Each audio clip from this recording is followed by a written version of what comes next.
Assalamualaikum warahmatullahi wabarakatuh. Hai everyone, saya Hilda Fitriani dari IAIN Syekh Nurjati Cirebon, jurusan Akuntansi Syariah, kelas A semester 4. Hai, nama saya Nurul Aini Aziza, mahasiswi IAIN Syekh Nurjati Cirebon, jurusan Akuntansi Syariah, kelas A semester 4. Kali ini kami akan menjelaskan mengenai pasar dan efisiensi pasar. Happy watching guys! Di materi pasar dan efisiensi pasar ada 6 sub pembahasan, yaitu yang pertama pasar keuangan, kedua pasar uang dan pasar modal, ketiga efisiensi pasar, keempat derajat efisiensi pasar, kelima faktor pasar efisien, dan yang terakhir faktor pasar tidak efisien. Langsung kita ke pembahasan pertama. Cekidot. Yang pertama, apa itu pasar keuangan? Pasar keuangan sebetulnya istilah yang paling umum yang mencakup semua aktivitas transaksi instrumen keuangan. Pasar keuangan adalah pasar di mana berbagai jenis instrumen keuangan diperdagangkan, termasuk saham, obligasi, instrumen pasar uang, komoditas, mata uang, dan lain-lain. Selanjutnya, pasar uang dan pasar modal. Pasar uang atau money market adalah pasar di mana instrumen-instrumen keuangan jangka pendek ditransaksikan. Instrumen pasar uang itu seperti surat berharga pasar uang, sertifikat Bank Indonesia, sertifikat deposito, bankers acceptance, treasury bills, call money, promissory notes, dan commercial paper. Lalu yang selanjutnya pasar modal atau capital market adalah pasar di mana instrumen keuangan jangka panjang ditransaksikan. Ini biasanya termasuk saham dan obligasi. Ada juga instrumen lain yaitu seperti warrant, right issue, reksadana, dan berbagai instrumen derivatif lainnya.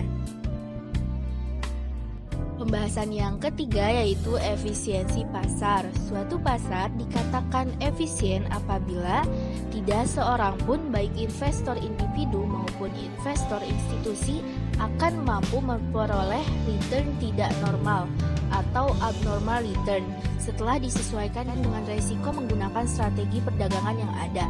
Nah, pasar efisien didefinisikan sebagai pasar yang harga sekuritas-sekuritasnya telah mencerminkan seluruh informasi yang relevan. Dengan kata lain, harga-harga yang terbentuk ini di pasar merupakan cerminan informasi yang ada, atau stock price reflect all available information. Terdapat 4 definisi efisiensi pasar. Yang pertama yaitu berdasarkan nilai intrinsik sekuritas. Pasar efisien adalah pasar yang nilai-nilai sekuritasnya tidak menyimpang dari nilai-nilai intrinsik. Yang kedua yaitu berdasarkan akurasi dan ekspektasi harga. Pasar dikatakan efisien jika harga atau nilai sekuritas yang ada pada pasar mencerminkan secara penuh dari ketersediaan informasi yang tersedia. Yang ketiga yaitu berdasarkan distribusi informasi. Pasar dikatakan efisien jika harga atau nilai sekuritas diperoleh setelah setiap orang memiliki informasi dan dianggap mendapatkan informasi yang sama. Yang terakhir yaitu berdasarkan proses dinamik. Pasar dikatakan efisien jika harga atau nilai sekuritas yang tercantum dalam pasar secara cepat dan penuh mencerminkan semua informasi yang tersedia. Pembahasan selanjutnya yaitu mengenai derajat efisiensi pasar. Terdapat 3 derajat. Yang pertama yaitu efisiensi kuat. Efisiensi kuat yaitu level atau derajat terkuat yang menyatakan bahwa semua informasi di pasar, baik publik maupun privat dihitung dalam harga saham. Insider information pun tidak akan membuahkan keunggulan bagi investor. Yang kedua, efisiensi semi kuat. Di level ini semua informasi publik diperhitungkan ke dalam harga saham saat ini. Analisa fundamental dan teknikal dapat digunakan untuk mencapai keuntungan superior. Derajat yang terakhir yaitu efisiensi lemah. Di level ini semua harga saham di masa lalu tercermin pada harga saham saat ini. Karena itu analisa teknikal tidak dapat digunakan dalam memprediksi pasar dan mengalahkannya. Mengapa pasar bisa dikatakan efisien? Faktor pertama, pasar dikatakan efisien yaitu investor adalah sebagai penerima harga yang berarti bahwa sebagai pelaku pasar, investor seorang diri tidak dapat mempengaruhi harga dari satu sekuritas. Harga dari suatu sekuritas ditentukan oleh banyak investor yang menentukan demand dan supply.